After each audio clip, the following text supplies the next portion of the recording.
দরুদ আর সালাম পড়ছি আমাদের নবী মানবতার বন্ধু মুহাম্মদুর রাসূলুল্লাহ সাল্লাল্লাহু আলাইহি ওয়াসাল্লামের প্রতি। কিয়ামতে যখন কেউ কারো পরিচয় দিতে রাজি হবে না, এমনকি হযরত ঈসা আলাইহিস সালাম বলবেন, আল্লাহ আমার মা মরিয়মের সাথে তোমার যা ভালো লাগে সে আচরণ করো, কিন্তু আমারে তুমি কিছু বলবা না। হযরত ইব্রাহিম নবী আলাইহিস সালাম ডাক দিয়ে বলবে, রব্বুল আলামিন আমার বাবা আজরের সাথে যা ভালো লাগে করো, কিন্তু তুমি আমারে বাঁচাও। চারিদিক থেকে যখন একই আওয়াজ আসবে, হঠাৎ একটা আওয়াজ ভেসে আসবে, রব্বি হাবলি ইয়া উম্মতি। সবাই চিন্তায় থাকবে, কি গো, কেউ কারো কথা বলে না, এ লোকটাকে। আজ নিজের আপন মা যেখানে ভুলে যাচ্ছে। তাফসিরে ফি জিলালিল কোরআনে মুফাসসির লিখেছেন, অনেক সন্তান নিজের মায়ের পা ধরে 50 বছর পর্যন্ত পড়ে থাকবে। 50 বছর পরে ওর মুখের উপরে লাথি দিয়ে বলবে, কে তুই? দুনিয়ায় তো আমার বিয়েই হয়নি, তোরে পাবো কোথায়?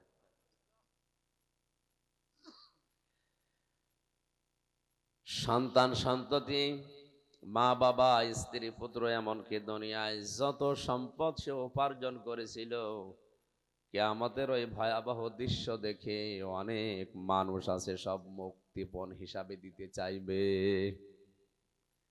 সূরা মাআরিজের ভেতরে আল্লাহ এই শব্দটা দিয়েছেন, ইয়াউমাইযি ইয়াওয়াদ্দুল্লাযীনা কাফারু।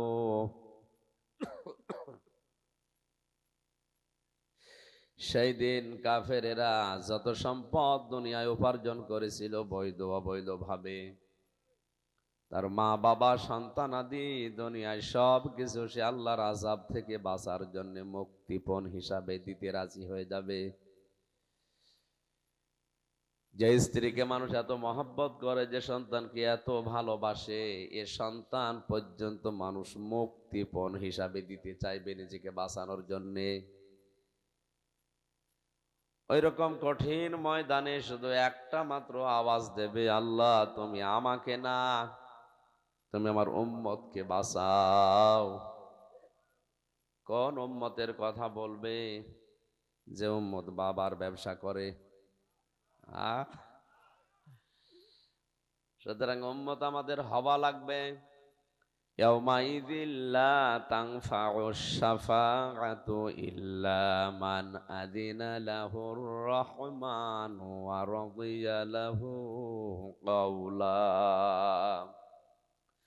সূরা তাহার 109 নম্বর আয়াতে আল্লাহ জানিয়েছেন, সেই দিন সুপারিশ কাজে লাগছে না, লাগবেও না, ইল্লা মান আযিনা লাহুর রহমান, রহমান যাকে ইজেন না দেবেন, অনুমতি না দেবেন, ওয়া রাদিয়া লাহু কাওলা,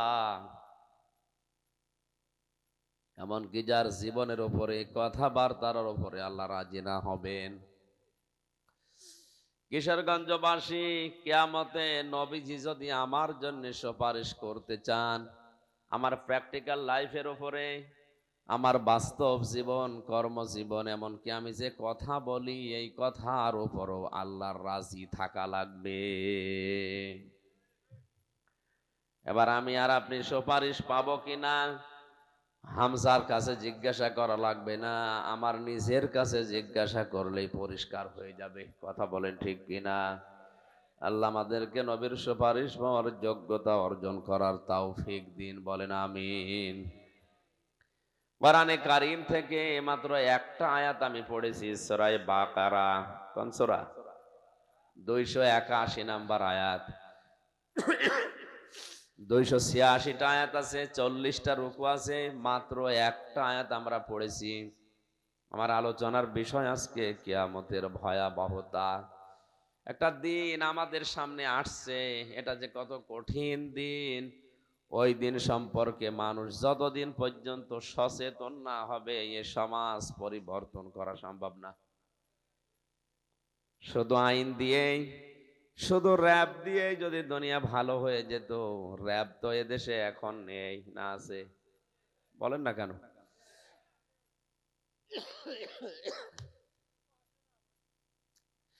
সুতরাং শুধু র্যাব নয়, র্যাবের পাশাপাশি রবের ভয় যতদিন আমাদের তৈরি না হবে ততদিন পর্যন্ত এ দেশটা শান্ত হবে না। ওইটা তৈরি করার জন্য আজকের এই আয়োজন। এরকম হাজারো আয়োজনে এই একটা বিষয় আলোচনা করা হয়, মানুষের ভেতরে কিভাবে র্যাব নয় রবের ভয় তৈরি হয়। জবান খুলে কোরআনের এই আয়াতটা একবার পড়েন, আমরা তাফসিরে প্রবেশ করছি। আউযু বিল্লাহি মিনাশ শাইতানির রাজিম। বিসমিল্লাহির রহমানির রহিম। واتقوا يوما ترجعون فيه إلى الله كل نفس ثم توفى كل نفس ما كسبت وهم لا يظلمون। এরশাদ হচ্ছে ওয়াত্তাকু, তোমরা ভয় করো বা বেঁচে থাকো, ইয়াউমান তুরজাউনা ফীহি ইলাল্লাহ, ওই দিনকে ভয় করো, ওই দিন সম্পর্কে তোমরা বেঁচে থাকো যেদিন সবাইকে ফিরে যেতে হবে আল্লাহর দিকে। তার মানে আয়াত দ্বারা বোঝা যাচ্ছে একটা দিন সামনে আসতেছে। এই কথা বলে না কেন?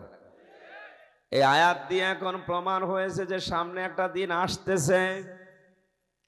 দিনটা এত ভয়াবহ, কোরআনে কারিমে আল্লাহ জানিয়েছেন সূরা মুজাম্মিলে, ফাকাইফা তাত্তাকুনা ইন কাফারতুম ইয়াউমাই ইয়াজআলুল ওয়িলদানা শিবা। দিনটা এত ভয়ঙ্কর, এত কঠিন তৈরি হবে, যুবক মানুষ ওই দিনের দৃশ্য দেখে বিদ্ধ হয়ে যাবে। কিশোরগঞ্জবাসী একটা মানুষ সঙ্গে সঙ্গে যুবক থেকে বুড়ো হয়ে যায় কি দেখলে, কত ভয়াবহ দৃশ্য তৈরি হলে, কত কঠিন বাস্তব সামনে আসলে আপনি বলেন। ওটা সামনে আমাদের নেই না চলে গেছে? বলেন। ইয়া আইয়ুহান নাস ইত্তাকু রাব্বাকুম ইন্না যালযালাতাস সাআতি শাইউন আযীম।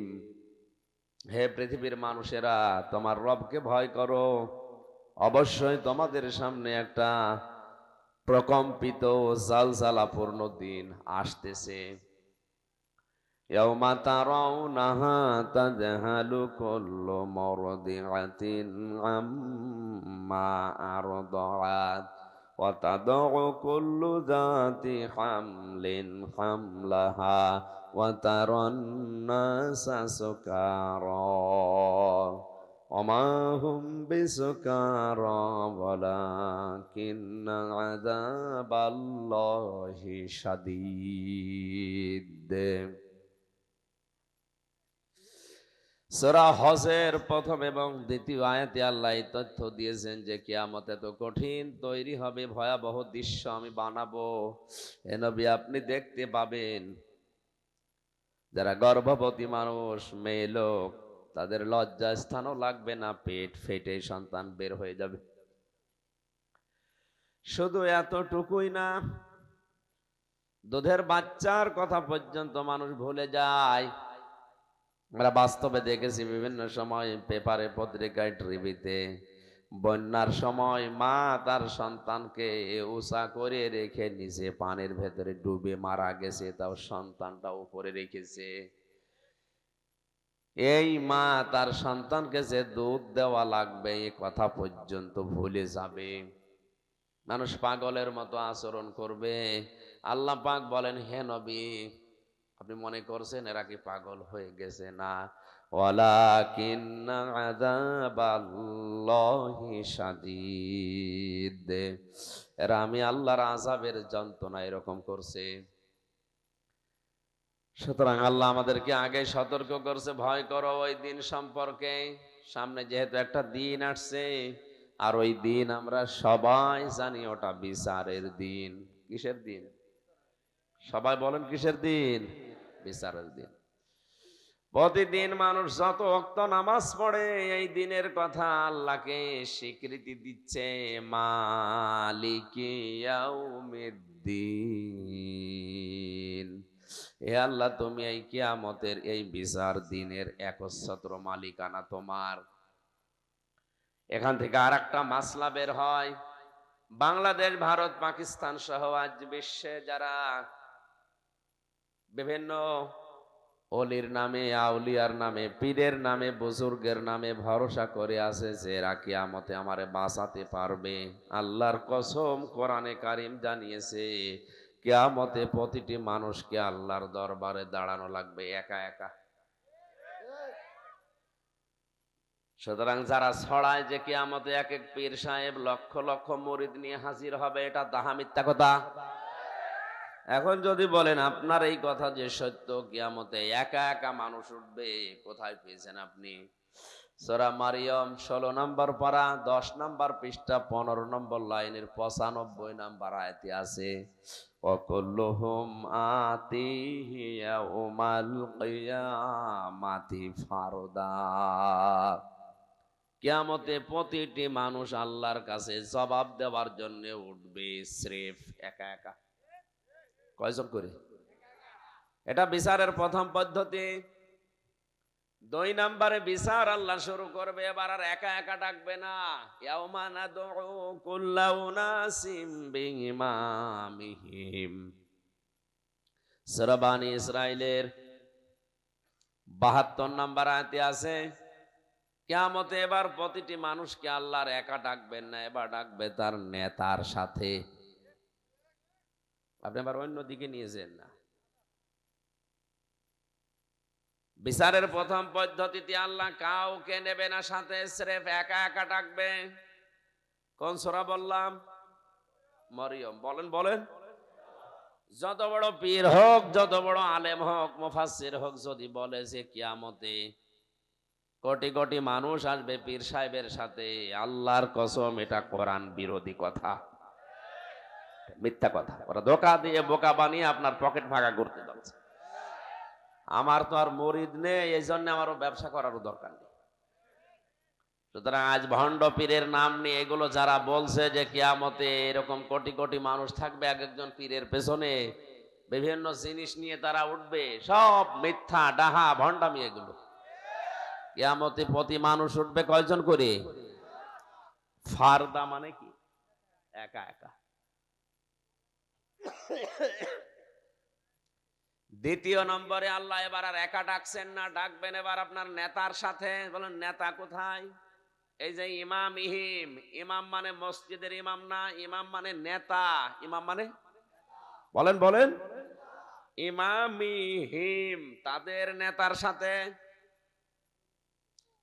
বাস্তবতা এইটা, দুনিয়ায় যে যেই নেতার পেছনে চলে, যার আদর্শ মেনে চলে, কিয়ামতে কিন্তু আল্লাহ তার সাথে তাকে তুলবে। আপনার বিবেকের কাছে আমি প্রশ্ন করছি, আপনি যে আদর্শ মেনে চলেন, যার নেতৃত্বে, যার পেছনে আপনি স্লোগান দেন, বলেন তো ওই লোকটাকে যদি কিয়ামতে আল্লাহ ডাকে, তার পেছনে আপনাকে ডাকবে, ওর চেহারা দেখে তো আল্লাহ রাগ হয়ে যাবে। কারণ এমন নেতার পেছনে আপনি স্লোগান দিয়েছেন, ঘুরেছেন, যে রাত 12টার পরে যার পা ঠিক মতো মাটিতে পড়ে না, লাল পানি খেয়ে গাছ ধাক্কা দিয়ে বলে বড় ভাই সাইড দে। আমি বেশি বললাম? এরকম চরিত্রের মানুষ আছে না? সামিয়ানার নিচে বলছেন ঠিক, বাইরে যে তো ঠিক, ওর পেছনে 500 টাকা পেলে স্লোগান দেবেন। এত বড় বড় মোষ রাখে, মোষের উপরে উকুন হয়, টের পাচ্ছেন? কুষ্টিয়ার বড় বাজারে সেই 20 সালে, 3 বছরের খবর তো আমি কিছু জানি না দেশের, ওই 20 সালে এক চাচারে দেখলাম মোষ সাদা। বললাম চাচা বয়স তো খুব বেশি না, মোষগুলো তো কয়েকদিন আগেও কাঁচা ছিল, পাকলো কবে? না, দুধ খেতেছি, শহর লেগেছে। মোষের বহর দেখিস, জেনারেল ওসমানের মতো মোষ রাখে, যেটা রাখার দরকার এটা রাখে না। কথা বলে না কেন?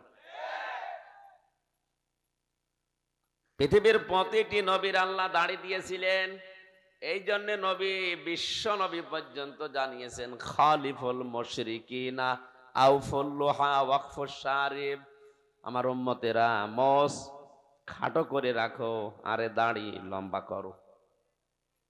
এটা নবীজির নির্দেশ। এই কারণে এক মুষ্টির আগে দাড়ি কাটা ছাটা জায়েজ নেই। মোস একেবারে চেঁচে ফেলা আবার মাকরুহ। একেবারে চেঁচে ফেললে আপনার ত্বকের ক্ষতি হয়। যতটুকু পারেন আপনি একেবারে ছোট ছোট করে রাখবেন, এটা নবীর এই নির্দেশ মানা হবে। দাড়ির পয়েন্টটা হচ্ছে, অনেক মানুষ এই যে এই জায়গাটা রাখে না, এটা দাড়ির অংশ নয়। এই কথা বলেন কেন? হ্যাঁ, এখানে কথা অল্প অল্প শোনে, আর এই যে মিডিয়া কাটসাট করে, তখন উল্টাপাল্টা ধারণা করে। এই যে এর নিচে যে অংশটা, এটা দাড়ির অংশ নয়। কেউ যদি কেটে ফেলেন গোনা হবে না। দাড়ি হচ্ছে এখান থেকে শুরু করে শক্ত জায়গাটা, এই শক্ত জায়গাটা দাড়ির অংশ। এইটুকু আবার রাখার দরকার নেই। কথা বুঝতেছে? হ্যাঁ, আপনাদের ভাষা তো বুঝি না ভালো। ও দেখা যায় না, না?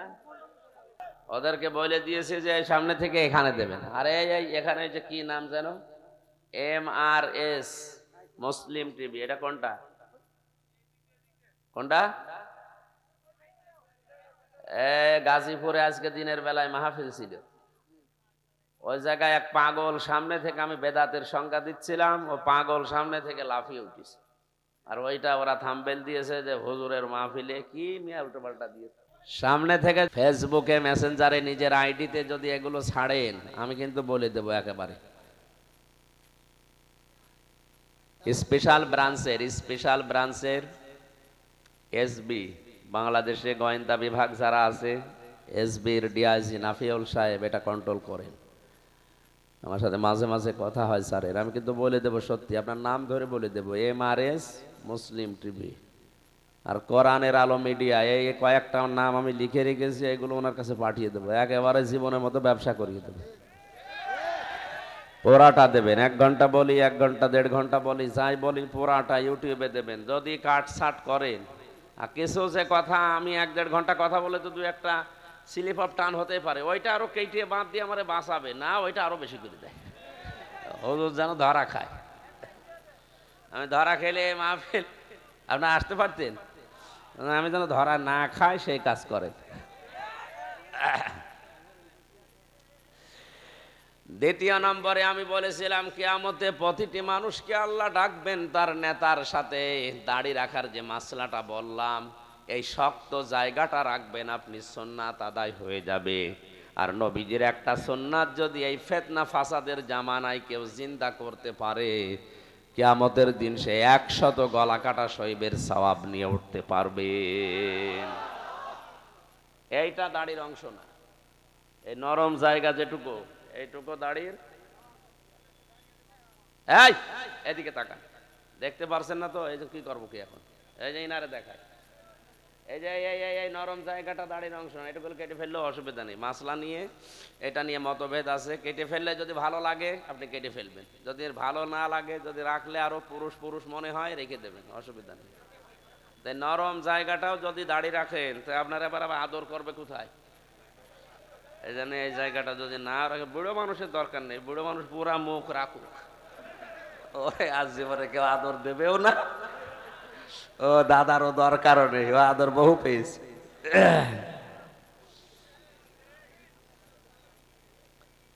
তাহলে দ্বিতীয় পয়েন্টটা যেটা পেয়েছিলাম, কিয়ামতে এবার আল্লাহ আপনাকে ডাকছে সে নেতার সাথে।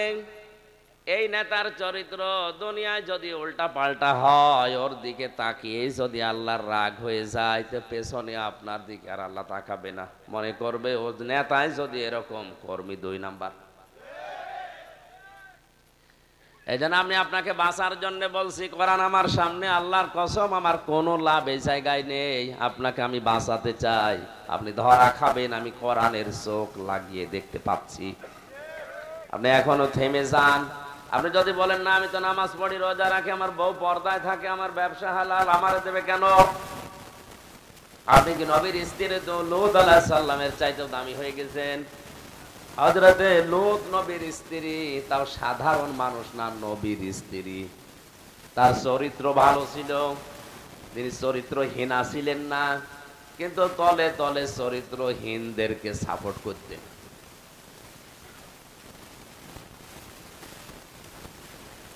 কোরআনে কারিমে আল্লাহ সূরা আরাফ 9 নাম্বার 8 নাম্বার পারার 20 নাম্বার পৃষ্ঠা 3 নাম্বার লাইনে 83 নাম্বার আয়াতে জানিয়েছেন, আল্লাহ পাক বলেন, দুইজন ফেরেশতাকে আমি পাঠালাম আসরের সময়।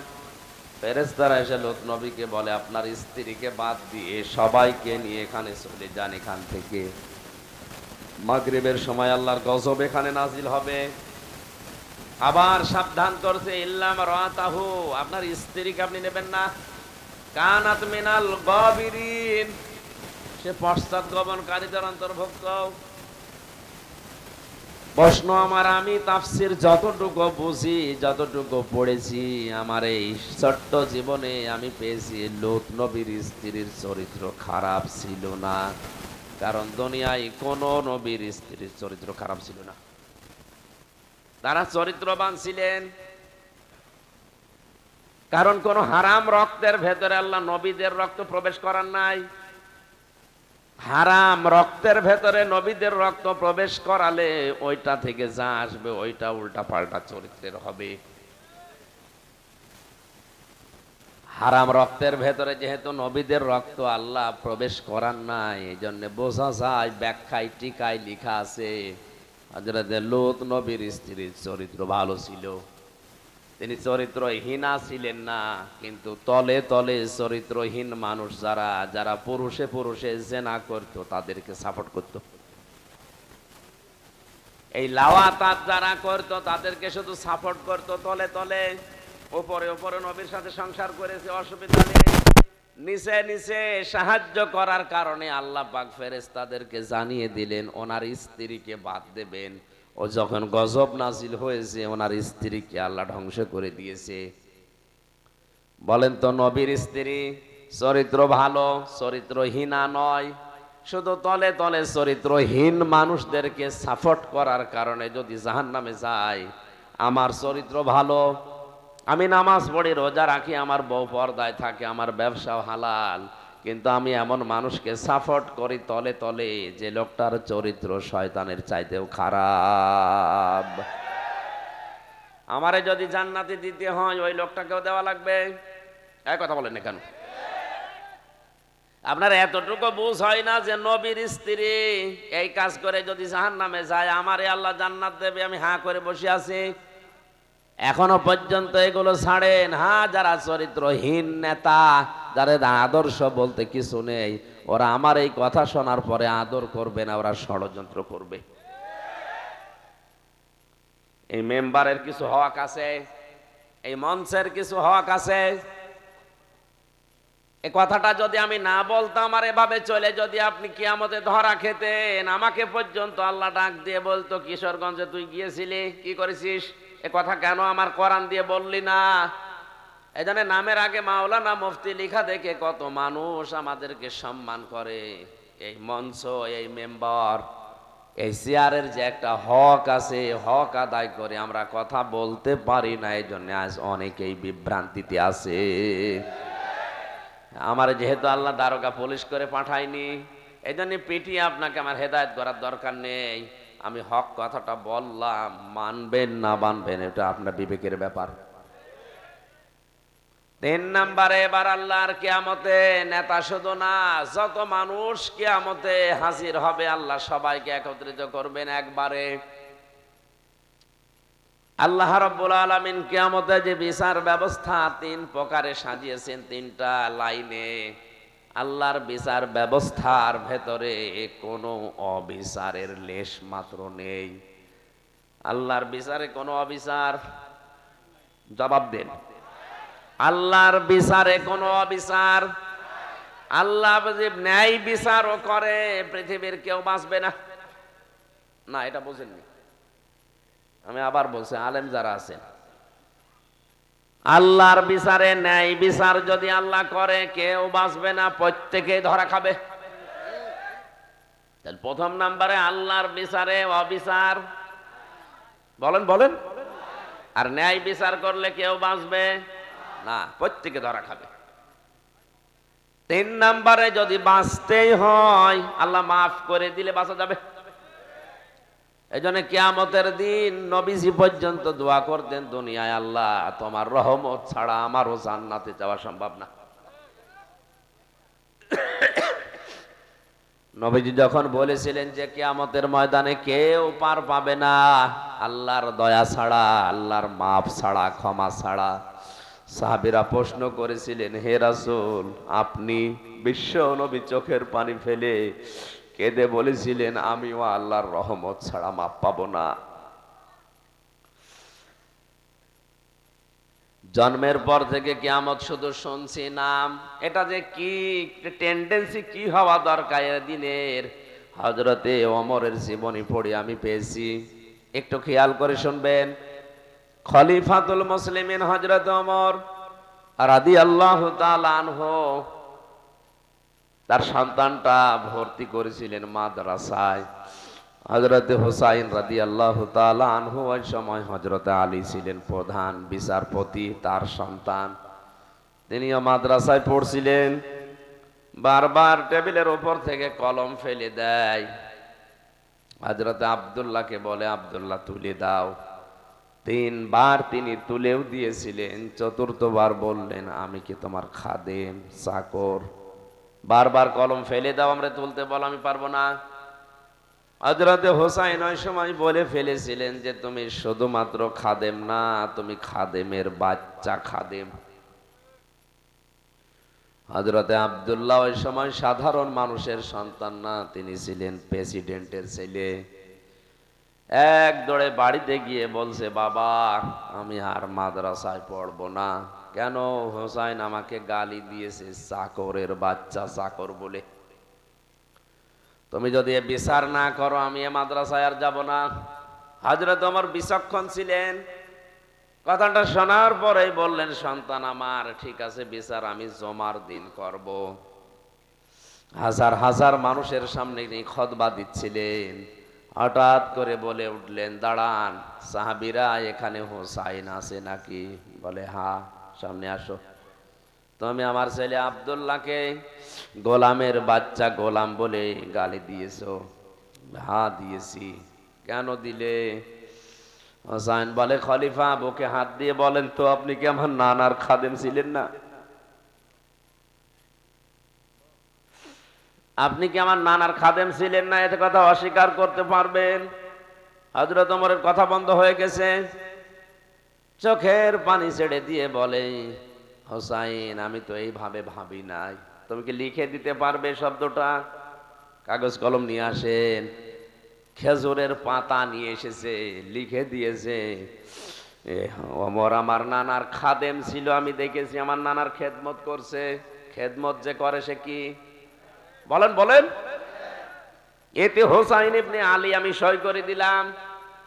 হযরত ওমর কাগজটা হাতে নিয়ে চমা খেলেন, ডাক দিয়ে বলেন, নবীর সাহাবীরা বিচার হয়ে গেছে।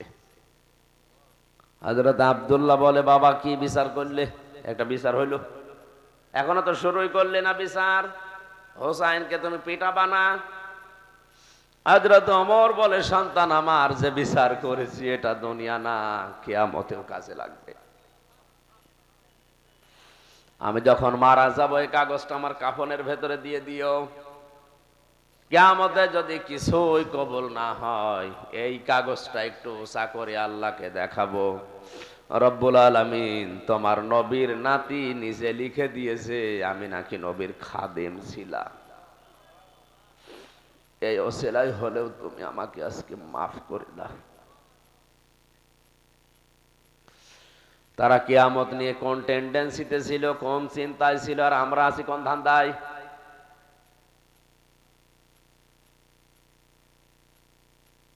আমি আজবার বিচারের যে পদ্ধতিগুলো একটা একটা করে তাফসীর থেকে বলছি, কিয়ামতে আল্লাহর বিচারে কোনো অবিচার, আরো জোরে বলেন, কোনো অবিচার নেই। দ্বিতীয় নম্বর, আল্লাহ যদি ন্যায় বিচার করে কেউ বাঁচবে না, কেউ জান্নাতও পাবে না। বনি ইসরাইলের একজনের কথা হাদিসে এসেছে, বিশ্ব নবী জানিয়েছেন বনি ইসরাইলের এক ব্যক্তি 1000 বছর ইবাদত করেছিল। দিনের বেলা রোজা রাখতো, আবার জিহাদের ময়দানেও কাটাতো, রাতের বেলা তাহাজ্জুদের নামাজে সেজদায় দিয়ে কাটাতো। এই লোকটা একবার চিন্তা করছে যে আমার জেনে কি আমার জান্নাত আমার জন্য ওয়াজিব। স্বপ্নে দেখছে যে কিয়ামত কায়েম হয়ে গেছে। মহান আল্লাহ ডাক দিয়ে বলে, আল্লাহর বান্দা জান্নাতে চলে যা।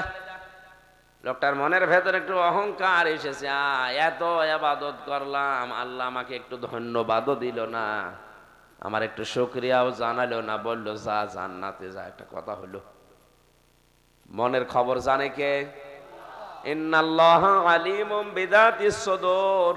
মানুষের মনের ভেতরে কি আছে ওইটা পর্যন্ত যেহেতু আল্লাহ জানে, ফেরেশতাদেরকে বলে এরে নিয়ে জাহান্নামে যে জায়গায় গরম ওঠে ওই জায়গার পাশ দিয়ে ঘোরা। যেখানে জাহান্নামের গরম উঠতেছে ওই জায়গা দিয়ে নিয়ে যাচ্ছে।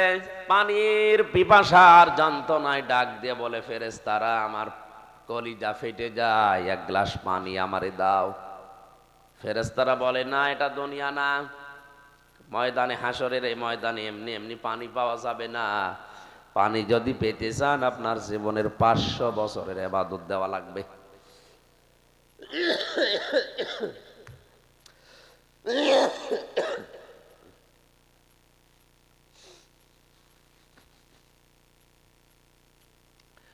লোকটা বলে, আমি রাজি আছি, আমার জীবন বাঁচে না, আমি কি করব? পানির ব্যবস্থা যখন করেছে, পানি খাবারের পরেই দেখা যাচ্ছে প্রসাবের প্রয়োজন দেখা দিয়েছে। এবার ডাক দিয়ে বলছে, ফেরেশতারা আমি প্রসাব করব। বলে, না, যেখানে সেখানে বসা যাবে না, প্রসাব করার ব্যবস্থা করে দিতে পারি, বাকি ইবাদত গুলো দেওয়া লাগবে। আমার জীবনই এখন বাঁচতে চাই না, করব কি ইবাদত নিয়ে দিয়ে দিলাম, আমারই বাঁচাও। প্রসাব করার পরে মহান আল্লাহ ডাক দিয়ে বলে, বান্দা এক গ্লাস পানি খেলে আর এক গ্লাস পানি বের করলে,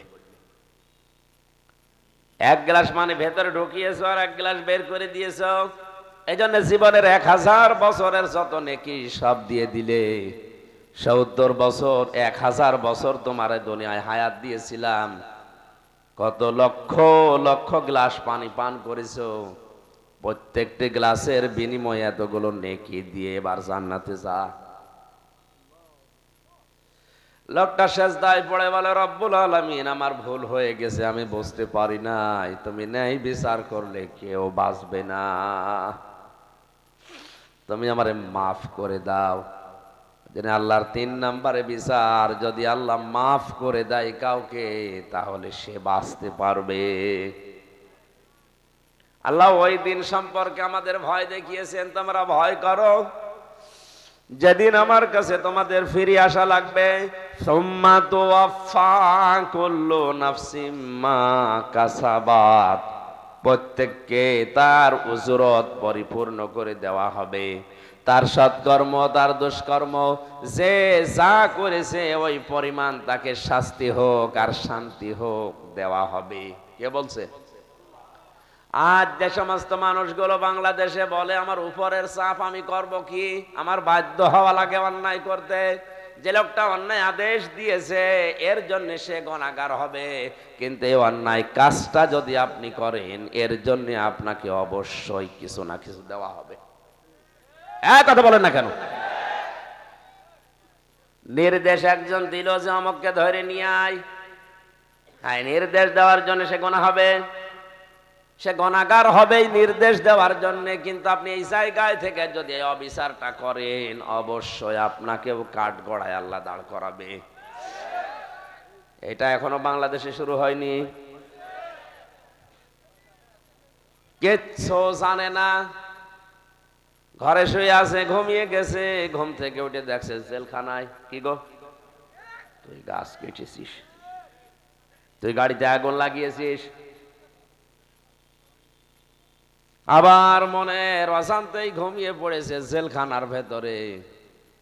ঘুম থেকে উঠে দেখছে নিজের ঘরে। কি গো, মাঝখান থেকে আল্লাহর ওলিরা 2 লাখ টাকা খেয়ে ফেলিস। এটা কিন্তু চলছে চীন দেশে, বাংলাদেশে শুরু হয়নি।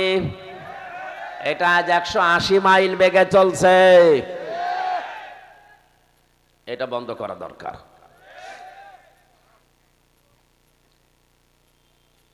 আমি একটু বেশি বলে ফেললাম। সূরা মুদ্দাসসিরের ভেতরে আছে আল্লাহ রাব্বুল আলামিন বলেন প্রত্যেকেই তার নিজ কর্মের জন্য দায়ী। এই জন্য আপনার জীবন চালাতে গিয়ে যদি অবৈধ কাজ করা লাগে, আমার মনে হয় ওই রকম চেয়ারের মুখে ঝাঁটা দিয়ে ভিক্ষা করে খাওয়া ভালো। না একটু শক্ত হয়ে যাচ্ছে নাকি কাদাকাটির ওয়াজ করব? বাবা কাঁদো, বাবা কাঁদো, আমিও কাঁদা শুরু করে আপনি কাঁদো। বাস্তবে এগুলো দেখে আসলাম তো, এই জন্য মনের দুঃখ নিয়ে বলছি। কি অবস্থা দেখেন বিচার ব্যবস্থায়। আমার মনে হয় এখন আদালতের ইট পর্যন্ত টাকা চায়। 10 টাকা দিয়ে যা। জেলখানা থেকে বের হবেন আপনি জামিন পেয়ে, তারপরও না। জেল গেট থেকে যে কত রকমের হয়রানি মানুষকে করা হয়। আমার 3 ঘন্টা বসিয়ে রেখেছি, 14 জায়গা থেকে পারমিশন। জেল থেকে যদি জামিন পাওয়ার পরে না ছাড়ে তো সাথে জামিন দেওয়ার দরকার কি? বলছে না দেখি আরো নতুন কোন মামলা আসে কিনা। ওরে শয়তান, তার মানে আমারে আরো আটকিয়ে রাখে। তোর বিনা কারণে 3 বছর আটকিয়ে রেখেও স্বাদ মেটেনি। দেখি 3 ঘন্টা, 8টার সময় নিয়ে গেছে 11:45 পর্যন্ত। ছাড়ছে না বলে না দেখি দাঁড়ান দাঁড়ান, নতুন কোন মামলা আসলে আবার এখান থেকে ফের ইয়াস দেখিয়ে ভেতরে ঢুকিয়ে দেবে। জোরে বলেন সুবহানাল্লাহ। আউযুবিল্লাহ।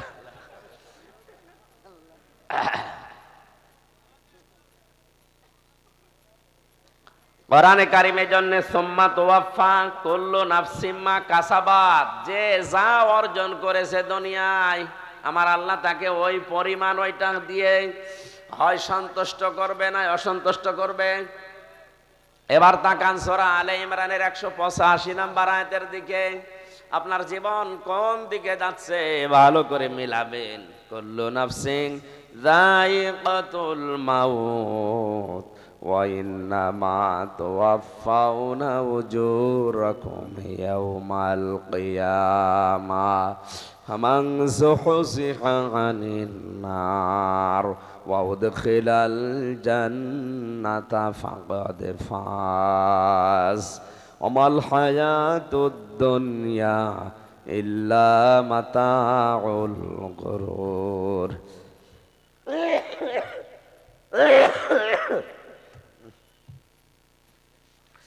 আসলে বারবার বলছি তো যে 3 বছর ভেতরে আমরা যা খেয়েছি, এই খাবার খেয়ে তো টিকে থাকা কঠিন। শরীরের ভেতরের কলকবজা সব নষ্ট হয়ে গেছে। এখন এটা স্বাভাবিক হতে কিছুদিন সময় লাগবে। মানুষ তো সময় দিতে চায় না। বের হওয়ার পর দিন থেকে পেছনে লেগে আছে। বাড়িতে যে একটু ভালো মন্দ থাকবো খাবো সেসব নেই। আসেন সে কুষ্টিয়া থেকে এই 300 কিলো 400 কিলো পথ জার্নি করে আসেন। শরীর এখন স্বাভাবিক হতে আসলে সময় লাগবে, হবে না।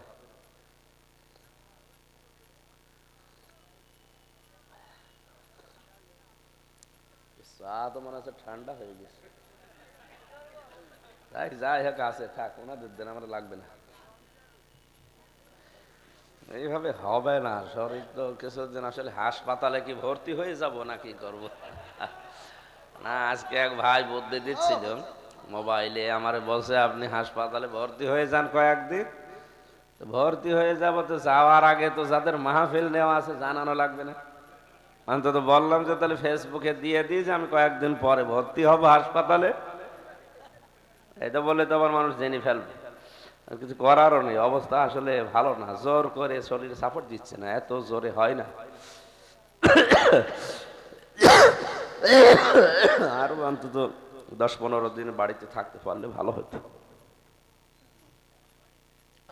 সুবহানাল্লাহ আলহামদুলিল্লাহ লা ইলাহা ইল্লাল্লাহ সুবহানাল্লাহ আলহামদুলিল্লাহ লা ইলাহা ইল্লাল্লাহ লা ইলাহা ইল্লাল্লাহ মুহাম্মাদুর রাসূলুল্লাহ। আমার ভাইরা, আল্লাহ রাব্বুল আলামিন প্রত্যেকেই মরা লাগবে ঘোষণা দিয়ে শেষ করেননি। যে যা উপায় করেছে দুনিয়ায় তাকে পরিপূর্ণ করে দেওয়া হবে। ওই মানুষটার জীবন সফল, যাকে আল্লাহ জাহান্নামের আগুন থেকে বাঁচিয়ে আস্তে আস্তে করে জান্নাতের দিকে ঠেলে দিচ্ছে। জোরে বলেন সুবহানাল্লাহ। এবার একটা আয়াতের নতুন তথ্য বলছি, এদিকে তাকান। দুনিয়াতে আপনার এই জীবনের ইবাদত বন্দেগী কবুল হয়েছে কিনা এটা জানার জন্য এই আয়াত থার্মোমিটার। আমার এখন 33 বছর বয়স, এ মুরব্বির বয়স হয়তো মনে হয় 50 বছর হবে। এই 33 বছরে আমি যত ভালো ভালো কাজ করেছি দুনিয়ায়, আমার কাজগুলো, আমার নামাজ রোজা, আমার কোরবানি, আমার দান সাদগা, আমার এই 3 বছর জেল খাটা, এটা কি আল্লাহর দরবারে কবুল হয়েছে কিনা জানার জন্য হাদিস হচ্ছে আমার আচরণটা যদি মানুষের সাথে ভালো হয় বুঝতে হবে আমার ইবাদত কবুল হয়েছে। অকুলু লিন্নাসি হুসনা, মানুষের সাথে হাসি মুখে কথা বলো, একটা সাদগা দেওয়ার মতো সওয়াব হবে। সুতরাং আমার জীবন জান্নাতের জাহান্নামের থেকে বেঁচে আস্তে আস্তে জান্নাতের দিকে যাচ্ছে কিনা, আমার আমার জীবনের ইবাদত কবুল হচ্ছে কিনা এটা মাপার জন্য মেশিন থার্মোমিটার হচ্ছে এই আয়াত। আল্লাহ পাক বলেন তোর আচরণ যদি ভালো হয়, মানুষের সাথে মুআমালাত মুআশারাত যদি ভালো হয়, তুই বুঝবি তোর জীবনটা আমি আল্লাহর কাছে কবুল হয়ে গেছে। এজন্য আমরা যে যা করছি কিয়ামতে তার পরিপূর্ণ উজরাত আল্লাহর কাছ থেকে পাওয়া যাবে। অহুম লা ইউজলামুন, আল্লাহ কারো উপরে জুলুম করেন না। সম্মানিত ভাইরা, আসলে হচ্ছে না, পরিবেশটা আপনারা অনেকে নষ্ট করে ফেললেন। আর আমারও গলায় সাপোর্ট দিচ্ছে না, শরীরও পারছে না, যেভাবে কথা বলা দরকার ওইভাবে হচ্ছে না। আগামীতে সময় দেন, একটু সময় দেন, কিছুদিন আমি স্বাভাবিক হয়ে নিই। তাফসীরুল কোরআন মাহফিল লিখে দিয়েছেন, তাফসীর করার জন্য এই আয়াতে কত তথ্য আছে। এক একটা শব্দের ভেতরে লক্ষ লক্ষ কথা আল্লাহ জানিয়েছে। যত আপনি চিন্তা ভাবনা করবেন, গবেষণা করবেন, তত নতুন তথ্য এখান থেকে বের করা যায়। আগামীতে সময় যদি আসে, আমরা আশপাশে যেখানে আছে দেখে শরীরটা একটু সুস্থ হয়, এই জন্য একটু দোয়া চাচ্ছি। আমি শেষ করে দিচ্ছি, পারছি না। আমি বারাকাল্লাহু লানা ওয়া লাকুম ফিল কোরআনিল আযীম। আল্লাহুম্মা আমিন। ربنا ظلمنا أنفسنا وإن لم تغفر لنا وترحمنا لنكونن من الخاسرين। রব্বুল আলামিন, তোমার বান্দা বান্দিগুলো বড় আশা নিয়ে এসেছিল। আল্লাহ, আমার শরীরটা অসুস্থ, আমার কণ্ঠ কথা বলতে পারছে না। তুমি আমাকে যখন জেলখানা থেকে মুক্তি দিয়েছো, বের করে এনেছে তোমার এই বান্দাদের সামনে, আল্লাহ তুমি আমার শরীরটা সুস্থ করে দাও, আমার কণ্ঠটা তুমি ভিক্ষা দাও, আমার এলেম তুমি বাড়িয়ে দাও, সহজ সরল ভাষায় তোমার কোরআনের কথাগুলো যেন বান্দা বান্দীদেরকে শোনাতে পারি, সেই তৌফিক আমারে দান করো। আল্লাহ, মা বোনদেরকে কবুল করো, সন্তানাদি যাদের আছে কবুল করো, যাদের নেই সন্তান দিয়ে ধন্য করো। আল্লাহ, আমি আবার বলছি, তুমি আমার মেহেরবানি করে শরীরটা ফিরিয়ে দাও।